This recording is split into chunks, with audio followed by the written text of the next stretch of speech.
Hello दोस्तों, स्वागत है आप सभी लोगों का मेरे YouTube channel ask Arya astrology में। दोस्तों, आज के इस वीडियो में हम ये जानेंगे कि जन्म कुंडली में वो कौन कौन से योग होते हैं जो व्यक्ति को प्रशासनिक सेवा यानी सिविल सर्विसेज में ले जाते हैं। ये जो प्रशासनिक सेवाएं हैं ये केंद्र सरकार की नौकरियां होती हैं और ये देश की उच्च कोटि की सरकारी नौकरियां होती है, जैसा कि आप सभी लोग जानते हैं। तो जन्म कुंडली में वो कौन कौन से योग होते हैं जो व्यक्ति को IAS, Indian administrative services, IPS, Indian police services, IRS, Indian revenue services और IFS यानी इंडियन फॉरेन सर्विसेज में ले जाते हैं। इसके अलावा भी कोई और सर्विसेज होती हैं जो केंद्र सरकार के द्वारा UPSC एग्जाम के थ्रू व्यक्ति को मिलती है। दोस्तों, इस वीडियो को हम स्टार्ट करें उससे पहले मैं ये चाहूंगा कि आप मेरा जो पुराना वीडियो है गवर्नमेंट जॉब के ऊपर कि वो कौन कौन से योग हैं जो व्यक्ति को गवर्नमेंट जॉब की तरफ ले जाते हैं, उस वीडियो को पूरा अच्छे से देख लीजिए, तभी आप इस वीडियो को अच्छे से समझ पाएंगे और आगे की चीजों को जान पाएंगे।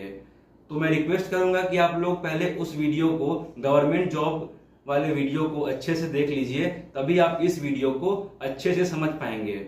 मैं उस वीडियो का लिंक डिस्क्रिप्शन और आई बटन में दे दूंगा, तो पहले जाकर के कृपया आप उस वीडियो को देख लीजिए। आइए दोस्तों, समझते हैं कि जो लोग सिविल सर्विसेज की तैयारी कर रहे हैं और जो लोग IAS IPS बनना चाहते हैं, उनके जन्म कुंडली में ये कौन कौन से योग होते हैं जो उन व्यक्तियों को सिविल सर्विसेज की तरफ ले जाते हैं। सबसे पहले हम बात करेंगे कुछ महत्वपूर्ण ग्रह की, कुछ महत्वपूर्ण प्लैनेट्स की जो जिम्मेदार हैं सिविल सर्विसेज के लिए। उसके लिए कौन कौन से ग्रह जिम्मेदार होते हैं, आइए इस बारे में हम जानते हैं। सबसे पहला जो ग्रह है वो है सूर्य। दूसरा जो ग्रह है वो है मंगल। मंगल दोस्तों इंडियन पुलिस सर्विसेज यानी IPS के लिए बहुत इंपॉर्टेंट है, क्योंकि मंगल सेनापति है। अगर सूर्य राजा है तो मंगल सेनापति है, तो मंगल का मजबूत होना बहुत जरूरी है। इसके अलावा दोस्तों चंद्रमा की भी भूमिका होती है। चंद्रमा राज्य सरकार के नौकरियों को संबोधित करता है। सूर्य यानी सन, चंद्रमा और मंगल, इन तीन ग्रह की मुख्य तौर पे भूमिका होती है किसी व्यक्ति को उच्च कोटि की सरकारी नौकरी जैसे कि IAS IPS की नौकरी दिलाने में। इसके अलावा दोस्तों बुध यानी मरकरी और जुपिटर यानी गुरु की भी बहुत अधिक महत्ता होती है। बुध हमारी बुद्धि है। व्यक्ति का बुध अगर मजबूत नहीं होगा तो वो अच्छी तरीके से गवर्नमेंट जॉब की तैयारी नहीं कर पाएगा और UPSC को क्रैक नहीं कर पाएगा। और जुपिटर यानी गुरु व्यक्ति के अंदर प्रशासन को लेकर जो गुण होते हैं, प्रशासनिक सेवा में जो व्यक्ति के अंदर गुण होते हैं जिसकी वजह से वो डिस्ट्रिक्ट को या अपने राज्य को चलाएगा, तो वो सारे गुण व्यक्ति को जुपिटर यानी गुरु के कारण मिलते हैं। तो हम जानें कि 5 महत्वपूर्ण ग्रह व्यक्ति की जन्म कुंडली में बहुत मजबूत होने चाहिए, और वो पांचों ग्रह है सूर्य, चंद्रमा, मंगल, बुध और बृहस्पति। हमने बात कर ली जन्म कुंडली में महत्वपूर्ण ग्रह की। अब हम ये जान लेते हैं कि जन्म कुंडली में वो कौन कौन से भाव होते हैं, वो कौन कौन से हाउसेस होते हैं जो महत्वपूर्ण होते हैं व्यक्ति को सिविल सर्विसेज की तरफ ले जाने में। जन्म कुंडली का जो पहला भाव है, जो असेंडेंट या लगन कहलाता है, वो बहुत मजबूत होना चाहिए। जन्म कुंडली का प्रथम भाव, जन्म कुंडली का पंचम भाव, क्योंकि पंचम भाव हमारी बुद्धि है, हमारी सोच है। जन्म कुंडली का छठा भाव, क्योंकि छठा भाव हमारा कंपटीशन है, हमारा प्रतियोगिता परीक्षा है। किसी भी प्रतियोगिता परीक्षा को पास करने के बाद ही व्यक्ति सिविल सर्विसेज में जा पाता है। तो जन्म कुंडली का पहला भाव, पांचवा भाव, छठा भाव, सातवां भाव, क्योंकि सातवां भाव जन्म कुंडली के लिए इंपॉर्टेंट है इस पर्सपेक्टिव से, क्योंकि सातवां भाव पद प्राप्ति का होता है। इसके अलावा जन्म कुंडली का नवम भाव यानी भाग्य भाव, जन्म कुंडली का 10वां भाव जो कैरियर से संबंधित होता है, और जन्म कुंडली का 11वां भाव जिससे हम एडमिनिस्ट्रेशन देखते हैं, जिससे हम मंत्रालय देखते हैं।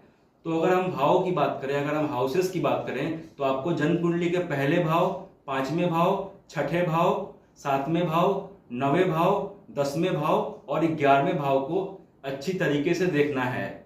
हमने ग्रहों की और भावों की बातें कर ली। अब हम ये जानते हैं कि जन्म कुंडली में वो कौन कौन सी राशियां हैं जो व्यक्ति के लिए बहुत जिम्मेदार है, बहुत महत्वपूर्ण है, अगर व्यक्ति सिविल सर्विसेज की तैयारी कर रहा है तो, और अगर व्यक्ति उच्च कोटि की नौकरी प्राप्त करना चाहता है तो। इसके लिए जन्म कुंडली में मेष राशि, मिथुन राशि, सिंह राशि, कन्या राशि, मकर राशि, धनु राशि और कुंभ राशि, ये कुछ राशियां हैं जो जिम्मेदार होती है व्यक्ति के लिए, व्यक्ति को सिविल सर्विसेज की तरफ ले जाने के लिए। हमने मोटे तौर पे ग्रहों की, भावों की और राशियों की बात कर ली। अब हम ये जानते हैं कि वो कौन कौन से योग होते हैं व्यक्ति की जन्म कुंडली में जो व्यक्ति को उच्च कोटि का सरकारी अधिकारी बनाने के लिए जिम्मेदार होते हैं। दोस्तों, जो 5 ग्रहों के बारे में मैंने आपको बताया, अगर इन 5 ग्रहों की युक्ति इन्हीं राशियों में और इन्हीं भावों में होगी तो ये बहुत अच्छा माना जाएगा। मान लीजिए कि आपका सूर्य सिंह राशि में है, या मान लीजिए कि आपका सूर्य मेष राशि में है, आपका बृहस्पति केंद्र में है या त्रिकोण में है, आपका मंगल कुंडली के 1 नंबर की राशि यानी मेष राशि में है, या मान लीजिए कि आपकी जन्म कुंडली में आपका चंद्रमा केंद्र में है और बृहस्पति के साथ है। तो ये कुछ कॉम्बिनेशंस है जो व्यक्ति की जन्म कुंडली में अगर होगा तो व्यक्ति को सरकारी नौकरी की तरफ अवश्य ले जाएगा। इसके अलावा दोस्तों, ये सारे जो कॉम्बिनेशंस है ये जन्म कुंडली के प्रथम भाव, पंचम भाव, छठे भाव, 7वें भाव, 9वें भाव, 10वें भाव और 11वें भाव में बनने चाहिए और इन्हीं राशियों में बनने चाहिए। अगर इन भावों के बीच, अगर इन हाउसेस के बीच आपस में रिलेशन होगा, जन्म कुंडली के प्रथम भाव और 10वें भाव के बीच, जन्म कुंडली के पंचम भाव और 10वें भाव के बीच, या जन्म कुंडली के 10वें भाव और 9वें भाव के बीच, तो ये भी काफी अच्छा माना जाता है, जिसे हम केंद्र त्रिकोण राजयोग कहते हैं। जन्म कुंडली का जो केंद्र भाव होता है, पहला, चौथा, 7वां और 10वां, और जन्म कुंडली का जो त्रिकोण होता है यानी पहला, 5वां और 9वां भाव, अगर केंद्र और त्रिकोण राजयोग जन्म कुंडली में बन रहा है, अगर किसी व्यक्ति की जन्म कुंडली में केंद्र त्रिकोण राजयोग है यानी केंद्र का स्वामी और त्रिकोण का स्वामी केंद्र या त्रिकोण में ही युक्ति बनाकर बैठा है, तो ये बहुत श्रेष्ठ माना जाता है। व्यक्ति के प्रशासनिक सेवा के योग इससे काफी मजबूत हो जाते हैं। इसके अलावा हमें जन्म कुंडली में पंच महापुरुष योग भी देखने होते हैं। अगर जन्म कुंडली में पंच महापुरुष योग बनते हैं, जैसे कि सस योग, मालव्य योग, जैसे कि आप मान के चलिए कि बृहस्पति का गज केसरी योग या हंस योग, या कोई और भी महत्वपूर्ण राजयोग जैसे कि मालव्य योग, यानी पंच महापुरुष योग अगर व्यक्ति की जन्म कुंडली में बनेगा तो व्यक्ति की कुंडली काफी मजबूत होगी। इसके अलावा दोस्तों, व्यक्ति का लगन और लग्नेश काफी मजबूत होना चाहिए। मंगल की स्थिति भी कुछ इस प्रकार होनी चाहिए कि मंगल जन्म कुंडली के 10वें भाव से संबंध बनाए। मंगल और सूर्य अगर जन्म कुंडली के 9वें, 10वें या 11वें भाव से संबंध बना रहा है तो यह भी काफी अच्छा माना जाता है, क्योंकि 9वां, 10वां और 11वां भाव व्यक्ति की जन्म कुंडली में अग्नि का भाव होता है। तो इसलिए मंगल और सूर्य का जन्म कुंडली के 9वें भाव, 10वें भाव या 11वें भाव में होना बहुत जरूरी है। और अगर वो कुछ इन राशियों में होगा जो मैंने आपको बताए हैं तो व्यक्ति के सरकारी नौकरी की तरफ जाने के और व्यक्ति के प्रशासनिक सेवाओं की तरफ जाने के योग और भी मजबूत हो जाएंगे। अब जान लेते हैं कि वो कौन कौन से योग होते हैं जिसकी वजह से व्यक्ति सरकारी नौकरी में उच्च कोटि की प्रशासनिक सेवाएं नहीं ले पाता है। किस किस कॉम्बिनेशन की वजह से व्यक्ति आईएएस या आईपीएस नहीं बन पाता है।